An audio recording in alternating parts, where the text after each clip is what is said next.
Australia has spearheaded the naming and shaming of a cyber hacking group connected to the Chinese government. Olivia Casely reports.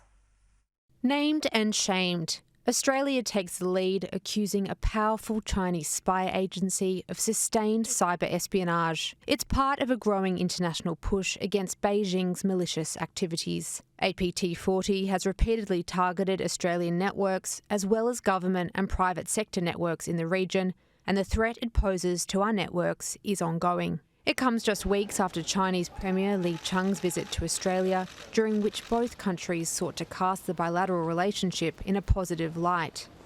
As Canberra pushes back against Beijing on cyber, it's also trying to prevent a stranglehold in the Pacific, the Commonwealth committing $6.3 million of funding to bolster banking infrastructure. This funding is about working with you all to ensure our part of the world is stable and prosperous. Preventing the loss of banking services in the Pacific is vital to the safety, security and economic development of our region. The money will go towards improving digital identity infrastructure, preventing money laundering and terrorism financing, as well as assisting Pacific nations with criminal justice and law enforcement. There is the challenge that the markets are too small, but the risk profile too high, not opened up as a backdoor avenue for international influence. Olivia Casely, Sky News, Canberra. Joining me live to talk about this is Senior Analyst at ASPI, Malcolm Davis. Hi there, Malcolm. Thanks for your time. So obviously this is not anything new, but I guess Australia is now taking a more active role in the naming and shaming of these actors. You know, do you think we'll see, I guess, a more multilateral coalition on deterring China's cyber espionage being formed? Look, I think we need to do that. We have multilateral cooperation on defence and national security in the traditional sense. Well, now we need to have the same approach with new domains such as cyberspace and space. And clearly, here's an example of China using hacking technologies to attack our critical infrastructure by exploiting old computer networks that are perhaps or computer systems that are being used by individuals or small groups at home and gaining access to our critical infrastructure. So I think we do need to work together with our partners and allies in the region to deter and defeat such attacks. So what groups of people and businesses and organisations in Australia should be mostly aware of these dangers and try to do something? Look, pretty much anyone that has a computer that's connected to the internet that uses it for work.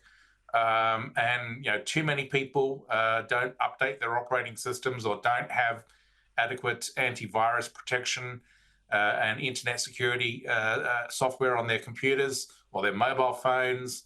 And so hackers, be they in China or be they elsewhere, exploit these gaps, these vulnerabilities, not to gain access to the computer per se, but to use the computer as a conduit into other networks that have far more valuable information. So if you're working from home for a company, Chinese hackers can get into your computer and then get into your company's networks and extract useful information.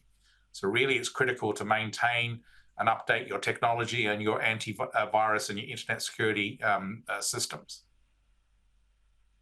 Now, what makes up China's hacker army are threefold. There's military, there's authorised, which includes the Ministry of State Security and the Public Security Bureau of this APT40 would be a part of. And then there's civilian, which is much murkier and probably more dangerous. We're talking about businesses, investors, civilians.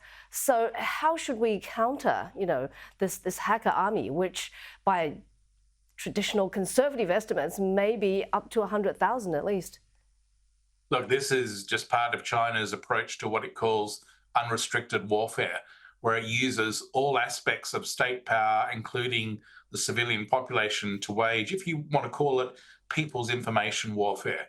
And it uses hacker groups as convenient non-state actors that it can exploit and mobilize.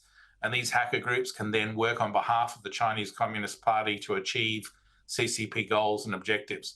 What we need to do is work together as a nation and also work together with international partners and allies to counter these groups. And that means we need to invest in effective cybersecurity measures nationally and regionally to identify and defeat such groups. But I also think naming and shaming does help. It's not going to stop the hacker attacks, but it does shine a spotlight on them rather than giving them the benefit of anonymity. I was trying to get a sense of Australia's cybersecurity ranking or preparedness. How would you rate it?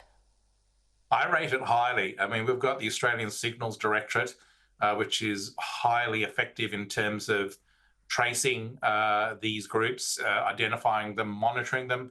And remember, when these groups are hacking, we're gathering intelligence on them. So it provides an intelligence opportunity for us to actually understand what they're doing, where they are, who they are. And I think that obviously we wage a defensive battle. We have offensive capabilities as well, but it's primarily defensive in our approach. And ultimately, that is an effective capability for the nation. But it will be more effective if we can work with international partners to actually have a regional response to China rather than just simply a national response. Malcolm, how can we get people to be more aware of these dangers and, to, I guess, foster this culture of cybersecurity without, I guess, fear-mongering or getting people into a panic? Look, I think it's just common sense. If you have a mobile device, if you have a computer at home, which everyone does, then make sure it's properly equipped with cybersecurity software. So Norton's Internet Security or various different other brands that basically can help protect your network and just make it more difficult for a hacker to gain entry, and then from your computer gain entry to your work network. And I think so at the individual level, at the organizational level, it's just really important to inculcate a proper sense of cybersecurity and why it's vital that you protect your information. Thank you so much for your time. Malcolm Thank Davis you. from ASPI.